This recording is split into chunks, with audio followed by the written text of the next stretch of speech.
العناصر الموجودة مختلف. مدريد نعم، رحيل كاسيميرو نعم، كبر السن بعض اللاعبين نعم، فاران وخروجه نعم، هناك في مشاكل في الفريق نعم، لكن الفريق ما زال يفوز ويقدم ويستمر في أيضا التصدر. الشيء المهم بالنسبة لريال مدريد، وهذا صعب بالنسبة على أنشيلوتي، أنه هو الحفاظ على ال 11 لاعب بدون يعني إجهادهم بصورة أكبر، وبالتالي تعرض أي لاعب من اللاعبين الإصابة، لأن مرحلة التعويض والإمكانيات الموجودة على دكة الاحتياط ليس بقدرتها أن تقوم بنفس الأدوار في الملعب. يعني على سبيل المثال إصابة بنزيما سوف تسبب عائق ومشكلة كبيرة جدا بالنسبة للفريق. إصابة لوكا في وسط الملعب راح تسبب مشكلة كبيرة جدا أيضا في الفريق.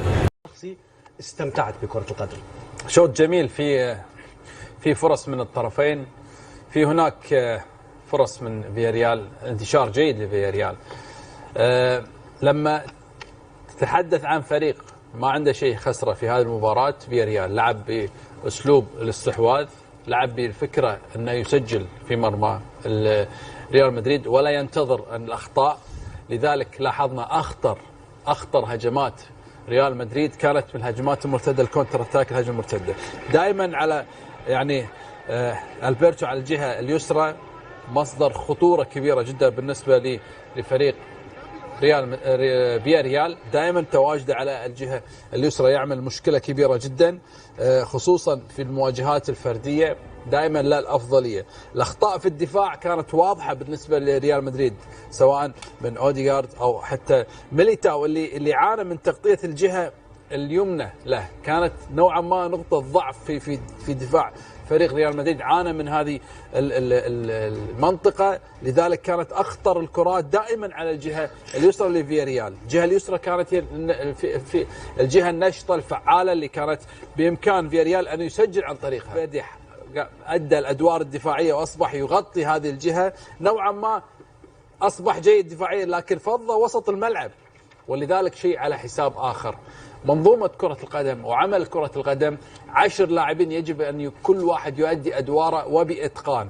حالة تغيير مركز إلى آخر يجب أن تجيد عمل مركز الذي يوكل لك المهمة للتعامل معه. ما حدث في الجهة اليمنى لفريق ريال مدريد هي كارثة دفاعية، كان بإمكان فياريال أن يسجل، كان أكثر من مناسبة كان بإمكانه أن يسجل على الجهة اليسرى، ولذلك واجه صعوبة كبيرة جدا. الفريق بطيء في الخروج بالكرة، فريق ريال مدريد بطيء في التحضير. نعم استحواذه أفضل كجودة لاعبين، لكن السرعة كانت يجب أن تكون موجودة في أكثر من استحواذ أو أكثر من هجمة بالنسبة لفريق ريال مدريد.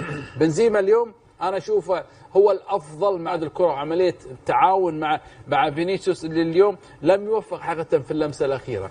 وأنا دائما أتكلم عن فينيسيوس يحتاج إلى عمل أكبر وأكبر وأكبر. شوف بنزيما، شوف الأدوار اللي يقوم فيها هذا اللاعب، كيفية قراءة الملعب، هذا الأدوار اللي يقوم فيها المفروض لاعب وسط وليس رأس حربة، لكن هذا اللاعب المتكامل بنزيما اللي يؤدي أدوار رائعة جدا في الجانب الهجومي، وهو يعتبر بوجهة نظري أفضل لاعب في ريال مدريد في الشوط الأول، اللي واجه صعوبة كبيرة جدا في الجانب الدفاعي، وتحديدا جهة ميليتاو اللي كانت مصدر خطورة بالنسبة لفريق فياريال. أكد أنشيلوتي قبل المباراة على جودة فريق فياريال، أكد كذلك على جودة فريق فياريال، اعتمد كثيرا على الضغط على ريال مدريد، حتى الدقيقة 44 نهاية الشوط الأول يضغط على ريال مدريد، صنع 3-4 فرص سانحة للتهديف، لولا كورتوا ولا خرج متقدمة. أيضا ريال مدريد أضاع العديد من الفرص، ورينا 40 سنة يصبح اليوم عمره 20 سنة أمام ريال مدريد.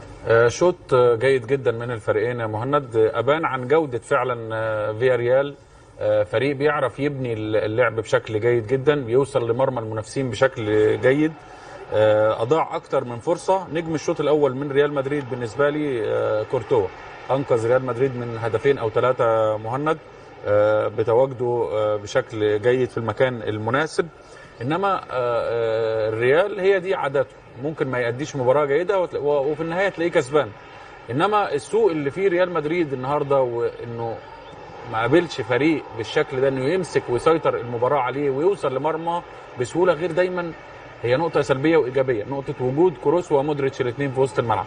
لما الفريق بيمسك كورة بيعرف يلعب، بيعرف يتحرك، بيعرف يتقدم بشكل جيد، ولكن سلبيتها ان هما الاثنين ما بيضغطوش بشكل جيد يا مهند، وده بيخلي الفريق المنافس لو هو عنده لعيبه وسط ملعب كويسين زي ما شفنا اللي بيعمله باريخو في الشوط الاول، لاعب ممتاز ولاعب مقدم شوط مثالي، خطوره كبيره جدا على الجبهه اليسرى لفريق فياريال اللي فيها مورينو وبينو وبينا، الاثنين لاعبين متحركين بشكل جيد جدا، بيخترقوا بكل سهوله، بيوصلوا لمرمى ريال مدريد اكتر من مره مهند، واضاعوا اكتر من فرصه هدف مؤكد. شفنا الكره اللي جت في القائم اللي عملها مورينو لكوكولان في بدايه المباراه. ففريق قدم اداء مميز جدا. يعيب ريال مدريد برضو اللمسه الاخيره اكتر من واحده بتاعت فينيسيوس، وكوره بتاعت ميليتاو اللي تكاسل فيها وبطأ الجري بالكوره فيها، كان ممكن يسدد من بدري وتكون هدف مؤكد. انما شوط ممتع من الفريقين.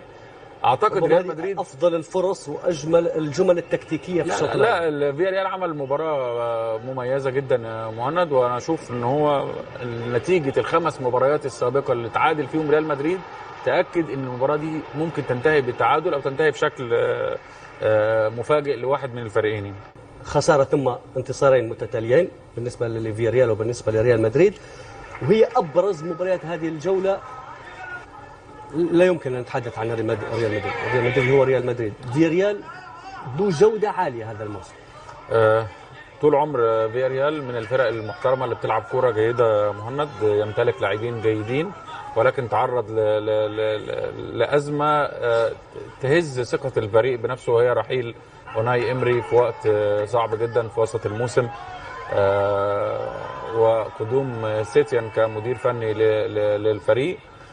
قدر انه يفوز المباراه الاخيره على فالنسيا بعد التاخر بهدف، رجع 2-1 فاز بالمباراه.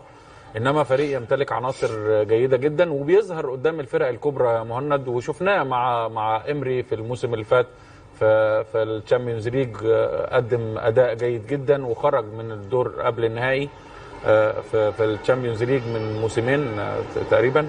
فريق جيد، فريق يمتلك عناصر جيده جدا، زي ما قلت لك بيلعب قدام الكبار بشكل مميز جدا، لان بيبقى فيه المساحات اللي بيحبها اللاعبين. عنده لاعبين في خط الهجوم مميزين في السرعه، عنده لاعيبه وسط ملعب مميزين جدا، فمتواجد في المركز السابع في الدوري، عنده الرغبه انه يتواجد في المسابقات الاوروبيه.